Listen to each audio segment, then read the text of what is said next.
So, in the last segment, we were talking about this overall structure of spinal cord, and at the end of the part 2, I guess there was slip of tongue. I said dorsal nerve. No, this is not the dorsal nerve, this is the spinal nerve.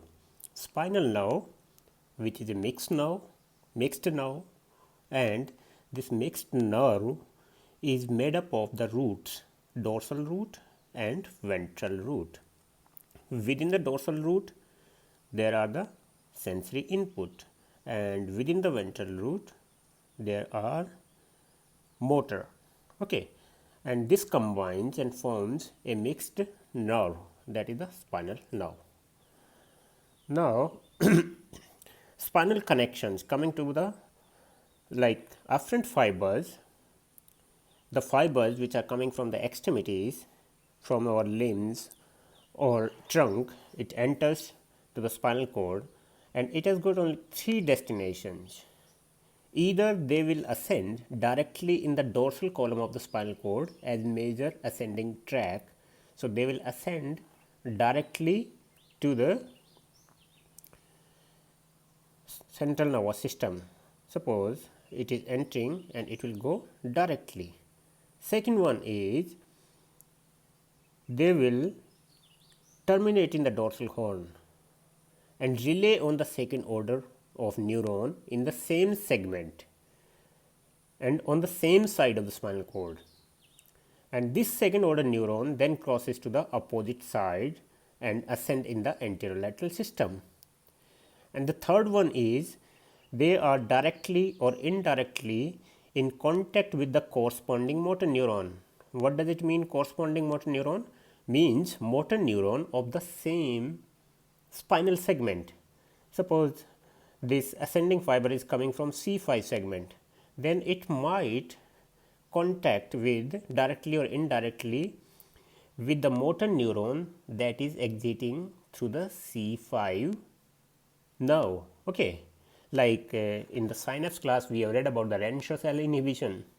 There sensation, it was carried by the dorsal root ganglia, as I gave you the example, like if there is any painful stimulus to the limb, lower limb, then our body tries to move that limb away from the painful stimulus. So, in that diagram I tried to explain you regarding the sensation, that painful sensation is carried by the dorsal root ganglia. It enters into a particular segment, and within the same segment it excites the next neuron, that is the motor neuron of the same spinal segment. So, like look over here, the three fate or the destination. One is like this is the efferent fiber, the dorsal root entry. First of all, like this dorsal root ganglia, this is one neuron and this is bipolar. Like at the starting of the CNS, we have read about unipolar to bipolar. This is the cell body and it has got two branches. This is the peripheral and this branch is central one.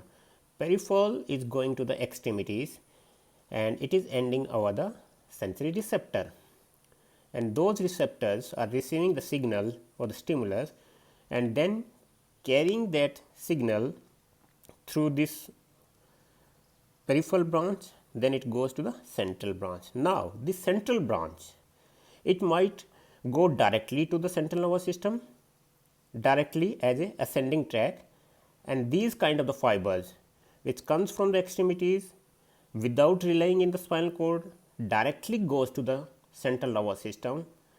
They are collectively forming a track within the dorsal column. This is the dorsal side and this one is the ventral side. So, within the dorsal column they will go directly. That is the one destination. The second one is, look, the second one, this is coming, this peripheral branch, and the central branch, instead of going upward, it goes to the same segment and ends over here. Over here it forms the synapse with the second order neuron, this green one. So, we can say these ascending fiber, they are entering the dorsal horn at the same side, they are ending at the same side at the same level and ending over the second order neuron. This green one is the second order neuron. Now, this second order neuron, it crosses to the opposite side. Now it is crossing to the opposite side and it will ascend to the central nervous system. So, there are two fates, either directly ascending without relaying in the spinal cord, or they will relay in the spinal cord, then the second order neuron will cross over to the opposite side and they will ascend to the central nervous system.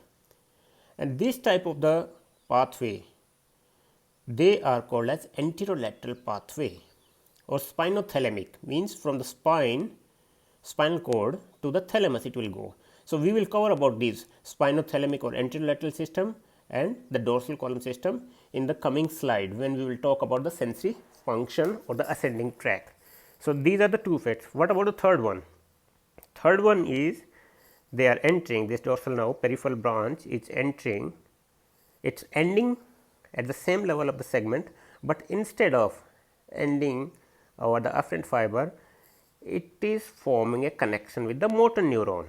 See, these are the motor neurons, and this type of the connection, like sensory receptors, they enter to the spinal cord in their corresponding spinal segment, ends over the motor neuron of the corresponding spinal segment. They help in forming the reflexes. When we will talk about the descending tract, the withdrawal reflex, cross withdrawal reflex, cross extensor reflex, then we will talk in detail about this connection. So, there can be three connection only, either direct ascent, or they will end up on the same side at the same level on the second order neuron, which will cross to the opposite side and then they will ascend to the central nervous system. Or the third one is these dorsal root ganglion, the sensory peripheral branch of the sensory neuron, it enters and the central branch ends over the same level and forms a synapse with the motor neuron of the same spinal segment. So, that is the three fate of the ascending fibers. Now, coming to the somatotopic organization. Somatotopic means somatotopic, literal meaning of it is representing a body part, means it means like the lower limb is represented in a particular part of the spinal cord, and out of that entire lower limb, like if we talk about the big toe or the little toe or the second or the third toe, or we talk about the knee or ankle part. So, each individual part of this limb, or we can say the individual part of entire of the body, they have got their representation within the spinal cord, that is called as somatotopic representation, and same they have got their representation within cerebral cortex. So, when we will talk about the cerebral cortex, then we will see that homunculus is formed, a particular part of the body has got particular representation with respect to the sensory as well as the motor. And within the spinal cord, as I said, they have got their presentation in the spinal cord. It does not mean like a particular part of the spinal cord is controlling. What does somatotopic organization in the spinal cord means? It means like say if let me try to draw the diagram. Say these two lines, the lower one, it says the afferent fiber coming from the distal part of the extremities and the ventral surface of the trunk, means anterior part of the trunk. They terminate in and occupy of the medial part of the spinal cord. Say this is the spinal cord, and these fibers, they are coming from lower part. So, they will enter and lie in the medial part. The upper one, this is more proximal. See, this is head and this part is toe. So, the fiber which is coming from the toe end, it is occupying the medial most position. Similarly, on this side, the coming from the toe end is occupying the medial most, and if we change the color, the proximal one, the more toward the cephalic, they will occupy the lateral one. See, like the most distal one or the toe end one is occupying the medial most part, and the most proximal part or the upper one part toward the cephalic one is occupying the lateral one, right. That is the meaning of afferent fiber arising from the distal part of the extremities in the ventral surface of the trunk will terminate in or occupy the medial most part of the spinal cord. And similarly, proximal part of the extremity and the dorsal surface of the trunk will occupy the lateral part of the spinal cord. That all these things, there is no need to worry about like this is complicated. No, it is not complicated. When we will talk about the functions of the spinal cord in the ascending track, then it will become more easier to understand these two slides. Okay. Now, within the gray matter, till now we have read about the gray matter as it has got three horns: dorsal horn, ventral horn and lateral horn. Like say if you draw the diagram this way, dorsal, this is the ventral, this part was the dorsal and this was the lateral horn. Okay. Now, within these horns, they are further subdivided into 10 parts, 10 lamina represented by 1 to 10 in Roman letters, and they are called as rexid lamina.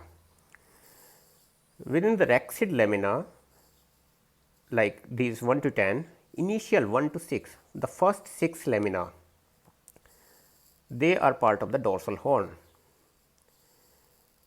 The 7th and 8th, they are in between, and 9th is present within the ventral horn and 10th is present in intercommissular lamina. If you look at the diagram, see, look over here, 1 to 6, they are present in the dorsal horn, and 9th it is present in the ventral horn, and 10 this is in between the intercommissural, right. So, the dorsal one, because the dorsal horn is more concerned about the sensory one, and the ventral was for the motor one. So, dorsal lamina we can say the sensory lamina are 1 to 6 and motor lamina is the part of the lamina which is present within the ventral horn, and that happens to be lamina number 9. And this 7th, 8th and 10th, they are lying in between, like the 7th and 8th.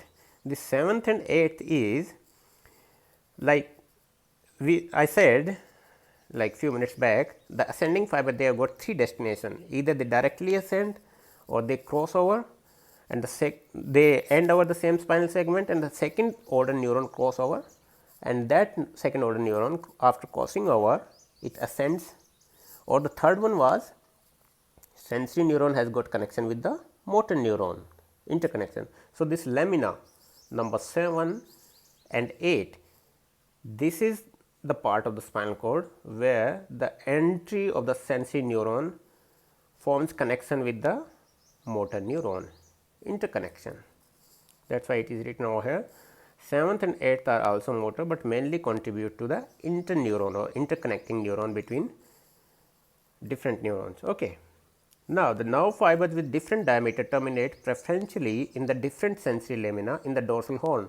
Like there are 6 lamina for the dorsal horn, and all the 6 of them, they carry the sensory. It does not mean like the nerve fiber which is ending in the first will also end in the 6th one.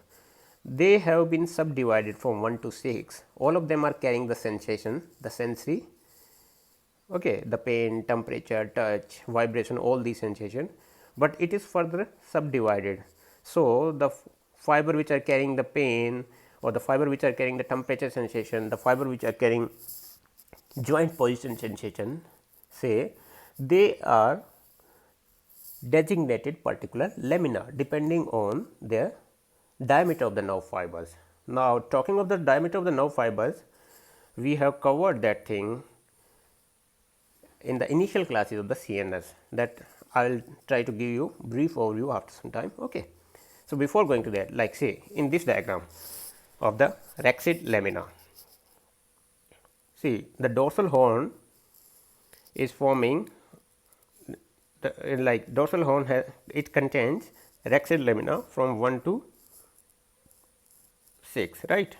So, if you look at this one, this is the dorsal part, dorsal lamina, and if we look over here, see the proprioception is carried by type 1A and 1B fiber, and where exactly it is ending?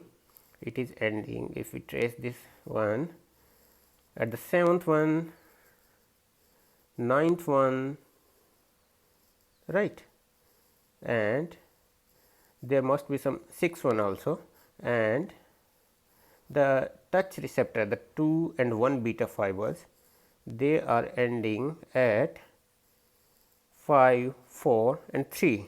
Similarly, this type 4 fiber and C fiber, they are ending on the lamina number 2. So, the meaning of this thing is like different lamina within the dorsal horn, these are 1 to 6, they are for different diameter nerve fibers. Okay. So, these nerve fiber, coming to the nerve fibers, they were divided into 3 parts A, B, C, and A group has the maximum diameter. Okay. And A group was subdivided into alpha, beta, gamma and delta. If you can recall back, we did this classification type of the mammalian nerve fiber, like A upper one is A alpha, A beta, A gamma, then A delta, then B and C. Within the C there is dorsal root and C sympathetic. And if we look over the diameter, the maximum diameter is that of the A alpha and the minimum diameter is that of the C fiber. Okay. And the conduction velocity, the nerve conduction velocity within an individual nerve fiber, it depends on the diameter of that particular nerve. Like A alpha has got the maximum diameter and it has got the maximum conduction velocity. If we compare the conduction velocity, A alpha has got the maximum and C fiber has got the minimum one, right. Now, this A alpha, that was the one classification. Then there is second classification, that is the numerical classification. Instead of the alphabet A, B and C, it has been given number 1, 2, 3. That is the only difference. Like A alpha is called as 1A and 1B fibers. A beta is called as fiber number 2, type 2. A delta type 3 and C fiber is type 4. This classification we have covered in the initial segment of the central nervous system. So, I will not go into detail now. Okay. Now, coming to the function of the spinal cord, I will stop over here because this ends our functional anatomy part.